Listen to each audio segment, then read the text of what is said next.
Habiendo escuchado sobre la convergencia y funcionamiento de los mecanismos de impugnación en Perú, procedo a presentar a nuestra siguiente panelista, la doctora Marianela Zubillaga, quien nos expondrá la evolución de los mecanismos de impugnación en Venezuela.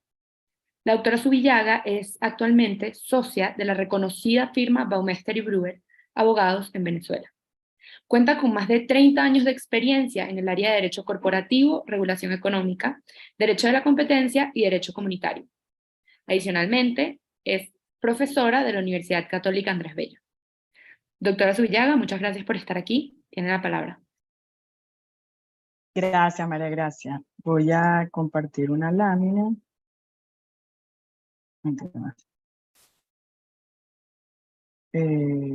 Ajá.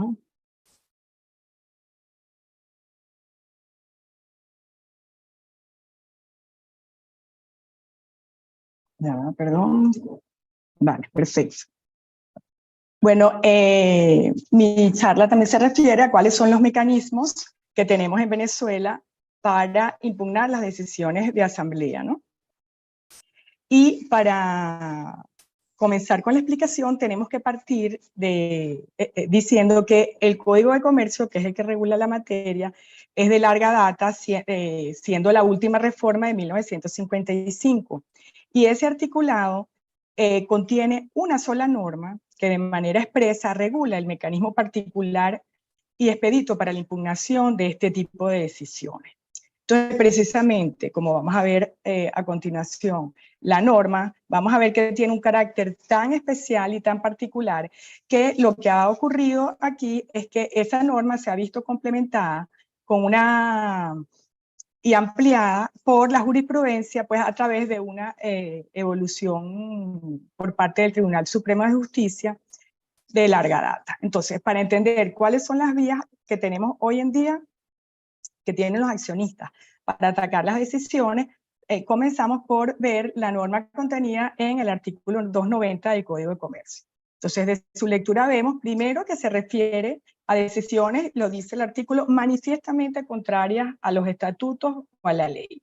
Entonces, en ese caso puede hacer oposición, es como el procedimiento se llama así, un procedimiento de oposición, todo socio, lo cual quiere decir que, a diferencia de otras legislaciones que requiere mínimos de socios para intentar cualquier acción, en este caso no, puede ser cualquiera, entonces puede acudir al juez de comercio y oyendo previamente a los administradores y una vez verificada la solicitud y la explicación de los administradores, si encuentra entonces que efectivamente se han dado las faltas denunciadas, pues entonces el poder que tiene el juez es suspender la ejecución de esas decisiones y ordenar a que se convoque una nueva asamblea para decidir sobre el punto. Fíjense que según el artículo, la acción que da la norma es muy expedita porque dura 15 días, contados a partir, ni siquiera es de la publicación de la decisión en el registro mercantil, sino contados a partir de que la propia decisión fue tomada por la asamblea. El artículo agrega entonces, ¿qué es lo que puede pasar? Convocada la segunda reunión, si la decisión entonces fuera confirmada por en la asamblea con una mayoría calificada, eso sí lo exige la norma, que sería, la norma exige un quórum del 75% y que la decisión sea adoptada por la mayoría de ese quórum. Entonces, en ese caso, la decisión va a ser obligatoria para todos los socios, a menos que se trate de unos supuestos de retiro, del derecho de retiro o de separación del socio, que en ese caso el socio lo podrá ejercer. Entonces, fijémonos que el fundamento para intentarla es muy amplio, porque abarca cualquier decisión manifiestamente contraria a los estatutos o a la ley.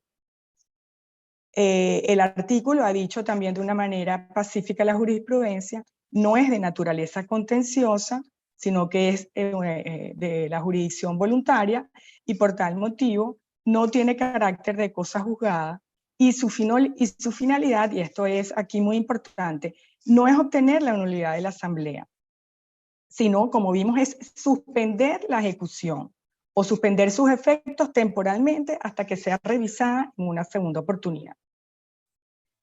Contra la decisión del juez que acuerde o niegue esa suspensión, se puede apelar, pero al no hacer en materia contenciosa, esta decisión no va a poder tener después casación. Entonces, ¿qué ocurrió en nuestro país? Por muchos años la jurisprudencia nacional, no así la doctrina, se pronunció afirmando que esa vía era la única con la que contaban los accionistas para impugnar cualquier decisión tomada en una asamblea, otorgándole de esta manera, pues, obviamente una preeminencia a la voluntad soberana frente a, pues, el derecho de los accionistas minoritarios. De manera que con esta interpretación, pues el accionista minoritario está francamente desprotegido frente, pues, a las decisiones que pudieran tomar las mayorías, cuando incluso esas decisiones pudieran ser contrarias a los estatutos o a la ley. Entonces, ¿qué pasó? En 1975, esta posición jurisprudencial cambió y vino una sentencia de la Sala de Casación que vino entonces a acotar precisamente el ámbito de aplicación de esta norma. Y entonces en esa sentencia se sostuvo que el procedimiento del 290 no es un procedimiento aplicable a todos los tipos de decisiones, sino solamente a las decisiones viciadas de nulidad relativa que afecten el interés privado de los socios. Porque, agregó la sentencia, pues estas eran las únicas decisiones que pueden ser subsanadas de esta manera. Y entonces agregó que por lo que respecta a las decisiones de asambleas afectadas en nulidad absoluta, como su confirmación, obviamente, a través de una segunda asamblea sería ineficaz, ya que obviamente no pueden ser subsanadas por las partes, pues entonces los interesados podían acudir entonces a la acción de nulidad, a la acción autónoma de nulidad que está prevista en el Código Civil. Entonces, con esta nueva decisión se amplió ya sí el ámbito del derecho del accionista a solicitar la nulidad de una asamblea, ya que además esta norma, como vemos, tiene un lapso de caducidad de 5 años. Entonces, esta decisión del 75 marcó en realidad un hito importante, y así es reconocido por toda la doctrina nacional, pues en beneficio de la protección de los derechos de las minorías. Esta decisión además se destaca, sobre todo tomando en cuenta que aquí en Venezuela el Código de Comercio no atribuye, a diferencia de otras legislaciones, el derecho de separación, o sea, no regula el derecho de separación o de retiro del socio, sino que esto solamente está reservado a 3 causales específicas, que son cuando hay aumento de capital o cuando hay reintegro de capital o cambio del objeto social. Solamente en esos 3 supuestos el accionista tiene derecho a ejercer el derecho de retiro o de separación. Bueno, este criterio jurisprudencial se mantuvo de una manera pacífica hasta el año 2001, cuando entró en vigor aquí la Ley de Registro Público y del Notariado, que incluyó una norma específica y concreta dirigida a la acción para demandar la nulidad de asamblea. Fíjense que dice: la acción para demandar la nulidad de una asamblea de accionistas, así como para solicitar la nulidad de una reunión de socios, se extinguirá con el vencimiento del lapso de 1 año. Entonces, ¿qué ocurrió? Con la entrada en vigor de esta nueva norma, la jurisprudencia nacional comenzó a dictar una serie de decisiones disímiles, vinculadas con cuál era el fundamento legal y, sobre todo, muy importante, cuál era el plazo que tenían los accionistas para interponer estas acciones. Porque, por un lado, hubo sentencias, incluso de la Sala de Casación Civil, que negaba determinados recursos alegando que había transcurrido el periodo de caducidad de 1 año de la Ley de Registros y Notarías, y por otra parte, pues hubo sentencias que señalaban que reconocían pues ¿cómo se llama? Que daban que el recurso de nulidad podía ser conocido incluso después del año aplicando el 1346. Entonces, frente a esta inseguridad generada precisamente por estas interpretaciones jurisprudenciales distintas, la Sala de Casación Civil dictó en noviembre del año pasado una sentencia en la cual entonces estableció un criterio uniforme señalando que precisamente para garantizar la certeza y la seguridad jurídica en los negocios, pues establecía cuáles eran los mecanismos que podían utilizarse para impugnar las decisiones de los socios. Entonces, con base a esa jurisprudencia, podemos decir que hoy en día, partiendo de esta interpretación, el socio tiene 3 vías de impugnación contra las decisiones dictadas en asambleas que violen sus derechos, ya sea por ser contrarias a la ley o a disposiciones estatutarias, además de la disposición contenida en el artículo 290.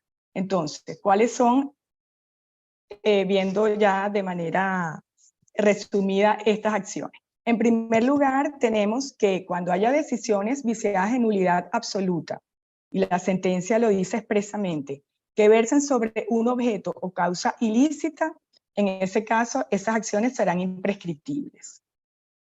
Aquí nos encontramos, bueno, ante decisiones evidentes como cuando, por ejemplo, aquí cuando había control cambiario, bueno, y había una decisión en la cual se hubiera establecido pues, un régimen vinculado con la utilización de una moneda que no fuera la de curso legal, por ejemplo. En segundo lugar, tenemos que las decisiones viciadas de nulidad absoluta, que versen obviamente sobre los motivos distintos a los antes señalados, entonces en este caso, estos recursos podrán ser objeto de acción mediante el proceso de contenido en el artículo 1346 del Código Civil.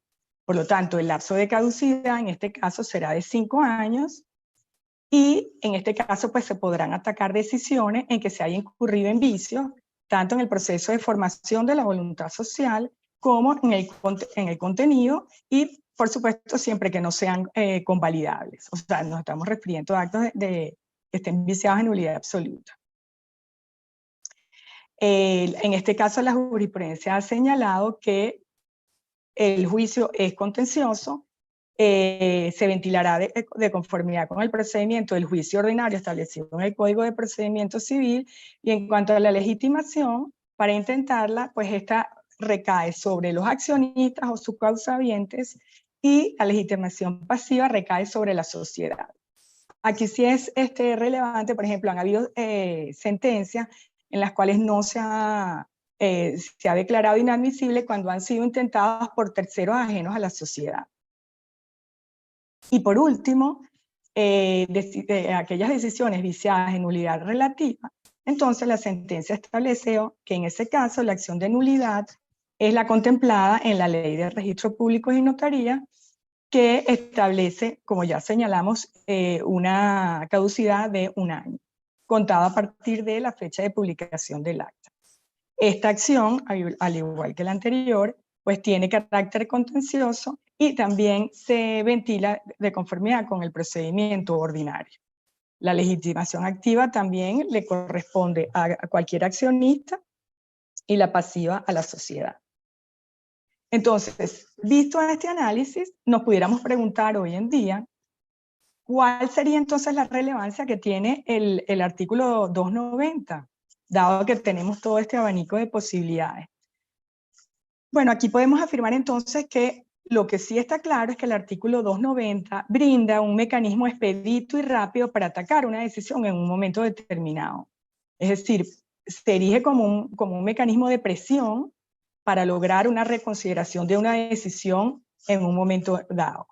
Ahora sí, claro, hay que advertir que existe el riesgo para el accionista minoritario afectado que decida, pues, inicialmente irse por esa vía, es que si lo interpone, se celebra esa segunda asamblea y en ella se ratifican las decisiones, pues si está viciada de vicios de nulidad relativa, pues va a haber una convalidación y por lo tanto no va a tener ninguna acción adicional.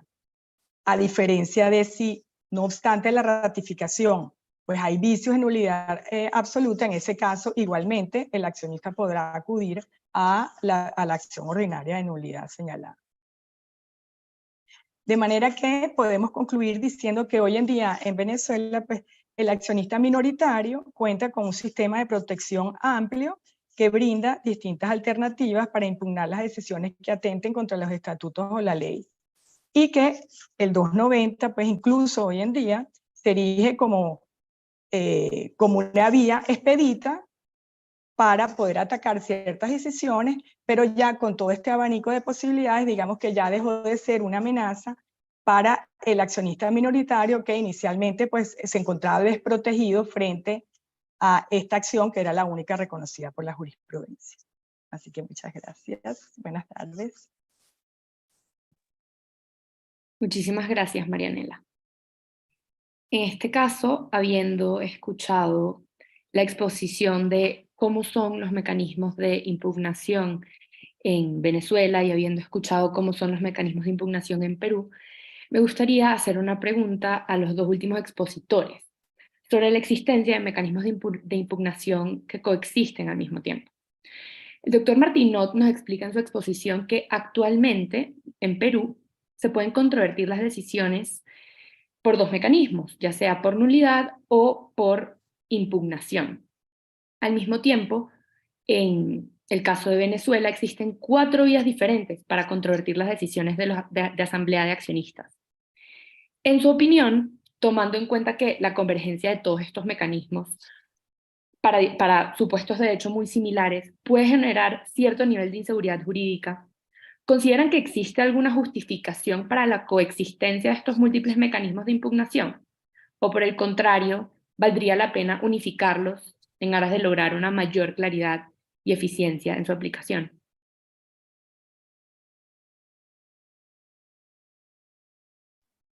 Adelante, Marianela, si quisieras tú empezar. Gracias. A ver, por supuesto, o sea que en el caso venezolano, ¿qué es lo que ha ocurrido? Que frente al silencio de la ley o frente a que hay una ley, hay una reforma del Código de Comercio e incluso un borrador de un proyecto de ley de sociedades anónimas que no se ha aprobado, pues este análisis, esta estructura ha sido creada por la jurisprudencia a lo largo del tiempo. Lo ideal sería precisamente que entrara aquí en vigencia pues una ley para las sociedades anónimas que regulara de una manera clara y expedita y estableciera además un procedimiento particular para todo el mecanismo de impugnación de las decisiones societarias, sobre todo tomando en cuenta que, como les señalé, todos estos procedimientos, o sea, los de nulidad, se ventilan por el procedimiento ordinario, con lo cual podemos durar, o sea, aquí han habido procesos que pueden durar más de 5 años. Entonces, eso atenta, por supuesto, contra la estabilidad que requiere el ámbito societario, la seguridad que debe haber entre los socios para poder avanzar en la toma de decisiones. Entonces, indudablemente, esto no, o sea, estas opciones son confusas, pero bueno, sí, lo positivo, lo beneficioso ha sido que hemos evolucionado de un mecanismo tan expedito y tan cerrado como era el del 290, pues a unas acciones de nulidad que sí le confieren a los accionistas pues un mayor derecho a defenderse.